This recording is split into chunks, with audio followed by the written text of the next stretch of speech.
तो हेलो दोस्तों, Bharat six real story MP family blog में आप सबका स्वागत है। तो देखिए, आज मैं हूँ यहाँ सिटी पर और यहाँ पर काम करने आया हूँ। और देखिए, आज मैं एक आप सबको राज्य की बात बताता हूँ। और इस राज्य की बात में क्या है, तो देखिए पहले यहाँ का शहर देखिए कैसा दिखता है। और इस शहर में कितने परिवार हैं और कितने परिवारों को कितनी जिम्मेदारियाँ हैं। और वैसे ही हमारे ऊपर भी जिम्मेदारियाँ हैं। भारत सिक्स रियल स्टोरी 6 बेटियों की जिम्मेदारियाँ हैं।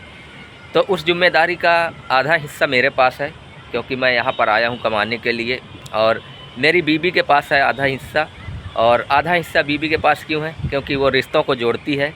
और घर की जो हमारे हालात बिगड़े और जो हमारे रिश्ते बिगड़े गांव में और घर में और परिवार में, उन रिश्तों को जोड़ती है मेरी बीबी घर पर। और मैं यहाँ से कमाता हूँ और जो मेरे पास होगा वो मैं उसे दूंगा और देता हूँ।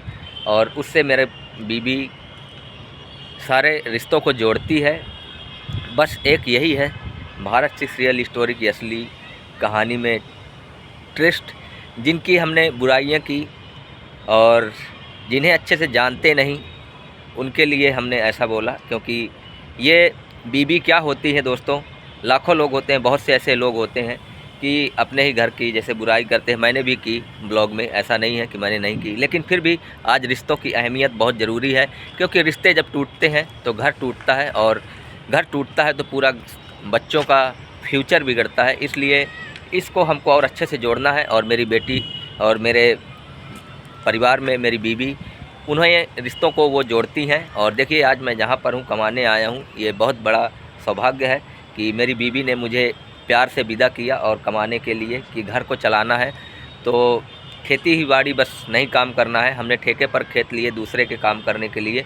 और फिर भी मेरी बीबी ने मेरे गांव के रिश्तों को, जो परिवार के रिश्ते मैं भूल चुका था, मैंने कभी रिश्तों की अहमियत समझी नहीं। क्योंकि मैं बड़ा हुआ सिटी में और रिश्ते नाते के बारे में ज़्यादा जानता नहीं कि क्या होते हैं। और क्योंकि मेरी माँ होती तो मैं जानता कि ये रिश्ते कैसे निभाए जाते हैं और कैसे इन रिश्तों को आगे बढ़ाया जाता है, और कैसे इन रिश्तों में जुड़ा जाता है, और कैसे इन रिश्तों में रहा जाता है और ढला जाता है। और आज मैं भारत सिक्स रियल स्टोरी में आप सबको अपनी आप बीती बता रहा हूँ। और क्योंकि मेरी जिम्मेदारियाँ मेरे को मालूम ही नहीं थी कि क्या है, क्योंकि मेरा बचपना था अभी तक और मैं इस बचपन की ज़िंदगी में जी रहा था। मेरे पिता थे, सारा खर्च उचाते थे और मैं बाहर रहता था एक बच्चे की तरह, जैसे छोटा बच्चा खाता है खेलता है वैसे ही। और आज के भारत सिक्स रियल स्टोरी में इतना ही। फिर अगले ब्लॉग में बताएंगे कि मेरी बीवी ने क्या क्या अच्छा किया है, और मेरे बच्चों के लिए, मेरे परिवार के लिए, मेरे गांव के लिए। Bye bye.